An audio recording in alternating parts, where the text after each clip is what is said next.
Hello, this is Ken Ferry with this week's Boots in the Field report. Still pretty much an idle for most of the state. Not a lot of work getting done. I did travel up through Iowa for the Easter holiday, and wow, that country was alive Friday through Sunday anyway when I was up there. A lot of chisel plowing going on. Just about every field had tillage going on, and a tremendous amount of anhydrous was attempting to be pulled. Interesting thing is, for every field that had a chisel plow or an anhydrous applicator running in it, there was at least one field that was a dozer, a dirt box, a graders. Everybody was taking care of some of the erosion issues out there. I didn't realize there was that much equipment in the ag industry, I guess, to handle that. As I told Gene, I said, you turn these farmers loose with this kind of equipment, they take care of all these county roads in a week as far as the work being done. That huge movement or shift in the nitrogen application up there did pretty much lock up the anhydrous industry. I was talking with different people up there as well as fertilizer dealers. Some guys getting 2 and 3 tanks a day.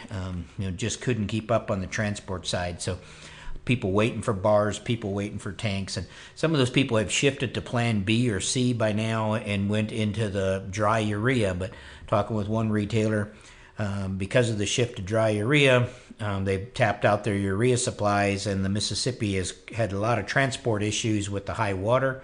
They're not able to get the barges up, so some of those guys are coming clear over here into Illinois to bring back with trucks urea to try to meet that demand.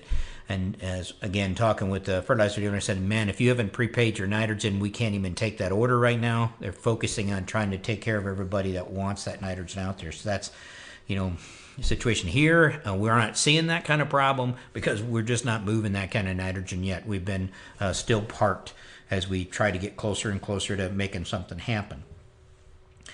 And been taking a lot of calls about what do we do now. Our plan A was fall anhydrous, plan B was spring anhydrous early, and it's getting time to go to plan C or D in that scenario. And I'm going to say for the crop tech customers listening at this point where we are in the calendar, we do not want our nitrogen application to delay planting when these fields are fit. So again, if you're set in your ways and you're going to use anhydrous, we got to move it at this point to the side dress. Do not let either your nitrogen application or your herbicide applications delay planting.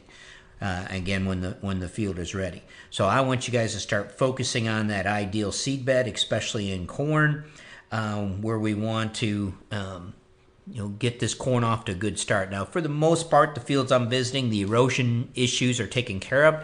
You guys have done a good job of getting the ditches filled in and coming up with a plan to fix all those areas in the field that needed fixing.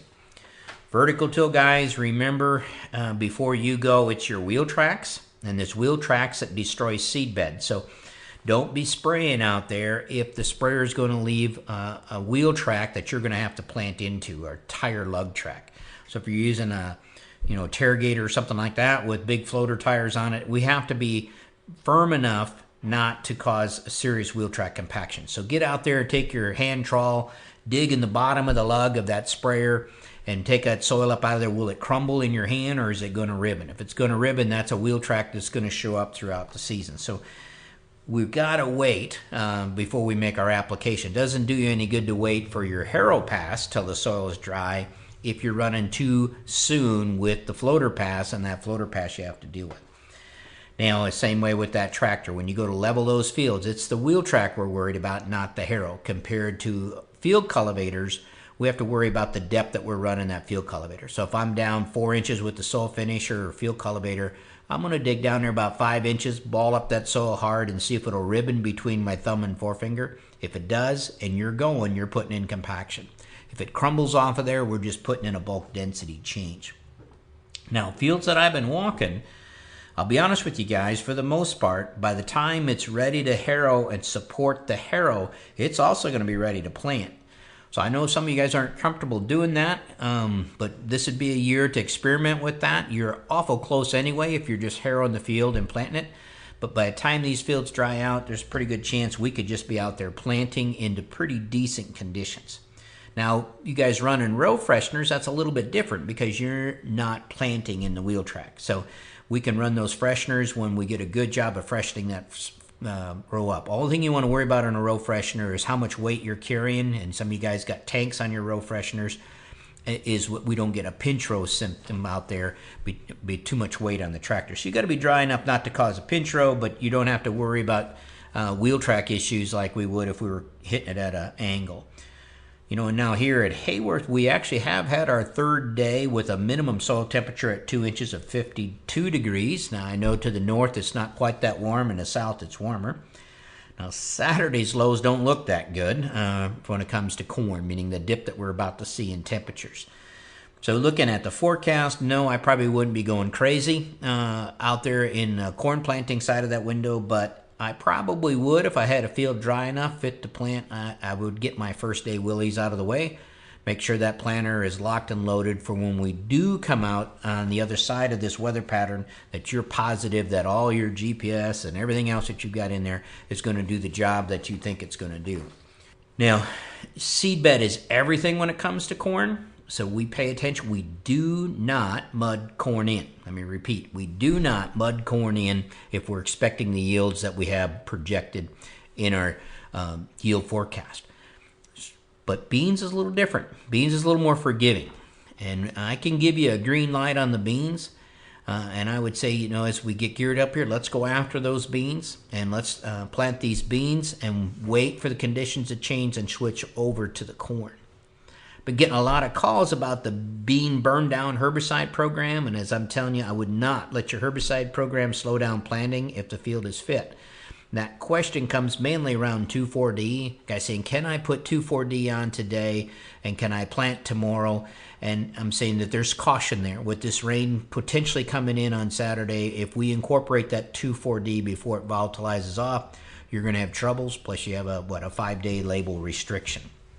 But you guys with the dicamba and the list beans, you've got a lot of options out there to let you deal with this in a different way. So talk to your suppliers about what kind of plan you would go to so you could plant today, tomorrow, whenever conditions are right, and then come back and manage the weeds in a different way or spray them right ahead of the planter. Now, conventional till, guys, if you're working these fields wet, you're going to be having to deal with a compaction layer that has to, again, be dealt with this fall, definitely before you would go back to soybeans or to corn next year. So some of these fields are getting worked that normally are no-tilled, but due to erosion, they're getting worked. If you panic and work those wet, while the compaction layer might have some effect on the soybean crop this year, it definitely will next year. So you're going to have to deal with it this fall. So, in review, let's not let fertilizer or herbicide plans slow the planting when the field conditions are right. So have a plan, work the plan, don't let emotion ruin the day. So stay on top of it.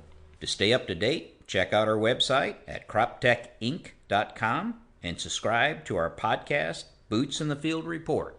Keep her safe, keep her moving.